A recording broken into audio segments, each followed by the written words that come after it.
നമ്മൾ നോക്കിക്കഴിഞ്ഞാൽ മിക്ക ആളുകൾക്കും, അതായത് ആളാകാൻ നോക്കുന്ന മിക്ക ആളുകളിലും മാറാ രോഗങ്ങളാണ്.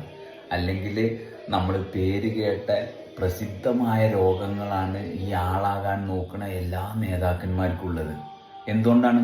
കാരണം അവരിലുള്ള ആ ആളിനെ അറിയാതെ അവർ മറ്റുള്ളവരെ ഉപയോഗിച്ചുകൊണ്ട് ജീവിക്കുകയാണ്. അല്ലെങ്കിൽ മറ്റുള്ളവരിലേക്കാൾ വലിയ ആളാണെന്നുള്ള തോന്നൽ ഉണ്ടാക്കി കൊടുത്തിട്ട് ജീവിക്കാൻ വേണ്ടി ശ്രമിക്കുക. പ്രപഞ്ചത്തിനെ സംബന്ധിച്ച് നിങ്ങൾ മത നേതാവാണോ രാഷ്ട്രീയ നേതാവാണോ എന്നുള്ളൊരു ഭാഗമൊന്നും ഇല്ല, മനസ്സിലായ? അപ്പം എന്തെങ്കിലും രീതിയിൽ നിങ്ങൾക്ക് അങ്ങനെ തോന്നുന്നുണ്ടെങ്കിൽ അത് നിങ്ങൾക്ക് പ്രപഞ്ചം അനുവദിച്ച് തന്ന ആ ആളെ തിരിച്ചറിയാത്തതുകൊണ്ടാണ്.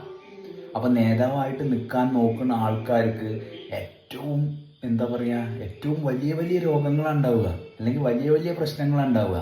അപ്പോൾ അവരെ പിന്തുടരുന്ന കുറച്ച് ആൾക്കാരുണ്ടാവും.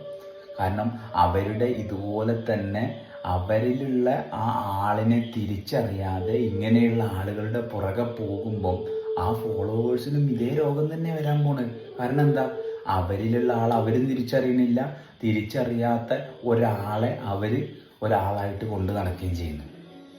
അപ്പം ഇതിനെയെല്ലാം സിമ്പിളായിട്ട് ഡിസോൾവ് ചെയ്യാൻ തിരിച്ചറിവെന്ന് പറയുന്ന ഒരു ചെറിയ മരുന്ന് മതി. അപ്പോൾ അവിടെ എന്താണ്? അവിടെ ആളാവാൻ ആരും നോക്കൂല, എല്ലാവരും ഒരുമിച്ച്. മനസ്സിലായ? ആ ഒരുമയിലാണ് കാര്യങ്ങൾ കൈകാര്യം ചെയ്യുന്നത്. അവിടെ നമ്മളുണ്ടാക്കിയ നിയമവും അല്ല, അവിടെ പ്രപഞ്ചത്തിൻ്റെ നിയമം. വളരെ സിമ്പിളാണ്.